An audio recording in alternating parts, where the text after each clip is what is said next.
During the Second World War, USS San Juancito launched Lieutenant Junior Grade George H.W. Bush and his TBF Avenger torpedo bomber from a vast expanse of the Western Pacific. This helped support 58 critical combat missions. Since this pivotal area, the aircraft carrier has remained an indispensable pillar of America's national security, providing vital roles in the conflicts from Vietnam all the way till recent inherent resolve. Today, our Nimitz-class nuclear-powered aircraft carriers represent the cutting edge of naval aviation technology.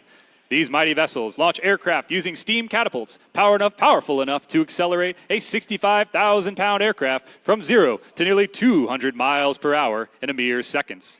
This represents an extraordinary feat of engineering and precision. After completing their missions, our pilots execute one of the most challenging maneuvers in aviation, landing aboard a moving ship. Approaching at the precise degrees of 3.5-degree glide slope from approximately 3/4 of a mile, they aim to catch one of the 3 arresting wires that are only 40 feet apart, offering a total landing area of 80 feet. This narrow margin leaves virtually no room for error. In this demanding skill, this is required both day and night, and it distinguishes our naval aviators as the most highly trained and capable pilots in the world. The flight deck is angled at 9 degrees, a critical design feature that allows aircraft to be launched and recovered simultaneously, maximizing operational tempo and efficiency. 4 steam catapults propel the fixed-wing aircraft into the skies, while 3 arresting wires safely recover them upon return. All aircraft operations are expertly coordinated by the air boss from the primary flight control. Supporting these complex operations are 4 large elevators that move the aircraft seamlessly between the flight deck and the hangars below. These hangars are carefully divided into 3 bays of thick steel, engineered to contain and restrict the spread of fire, ensuring the safety personnel and equipment. The 2 aircraft located on the fantail at the aftmost portion of the ship are now about to kick on their engines and prepare to launch and intercept whatever may be on the way. We see them taxiing forward to the waste catapults now, where 52,000 pounds of steel will use its own 44,000 pounds of thrust and the impressive power of the carrier's catapult system to go from 0 to up 150 knots in roughly 3 seconds.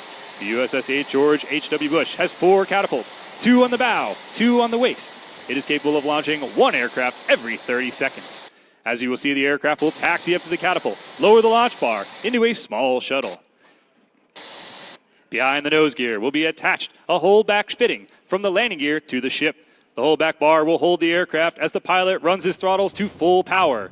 When the pilot is ready to launch, they will give a crisp salute, and the catapult officer will then press the button, who will release the launch bar, and away he goes.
Ladies and gentlemen, we present to you from the waist, the Catapult demo.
While our Intrepid alert aircraft proceed to investigate and neutralize the threat, 3 of our aircraft are returning from the fight now. Overhead in the stack, we will recover 1 F-35 Lightning II, 1 F-18 Super Hornet, and 1 E2-D Hawkeye.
Now overhead is the E2-D Hawkeye. The Hawkeye is the Navy's all-weather, carrier-based tactical battle management, airborne early warning, command and control aircraft. The E2-D is a twin-engine, 5-crew-member, high-wing turboprop aircraft with a 24-foot diameter radome attached to the upper fuselage. The Hawkeye is our eye in the sky. The pilots will manage this aircraft to touchdown in the landing area, or LA, a small piece of steel roughly 100 feet wide, and with a wingspan of nearly 80 feet, there is not much room for error. Here, the E2-D pilot would demonstrate the power of the E2-D's engines and look to take back off again in only a few hundred feet.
Next inbound is the F-35C carrier variant, the U.S. Navy's first fifth-generation stealth fighter.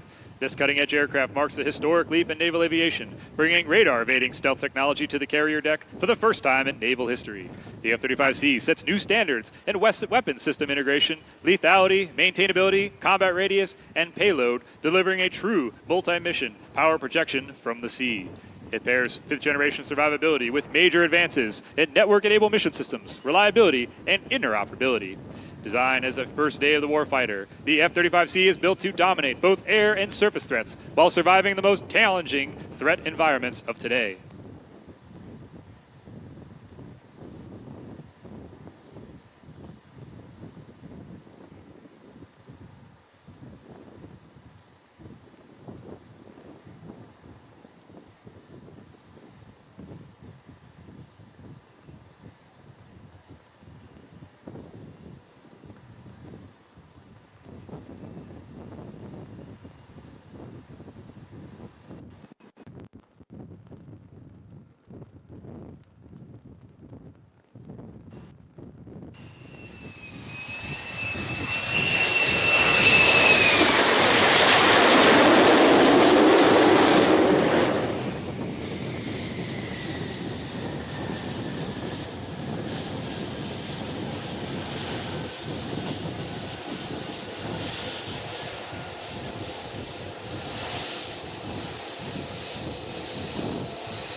The next approach is the F-18 Super Hornet, a fourth-generation aircraft and the workhorse of the U.S. Navy.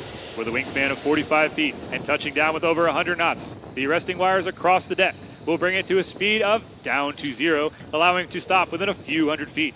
This clears a way for any following aircraft with an ideal interval of 55 seconds.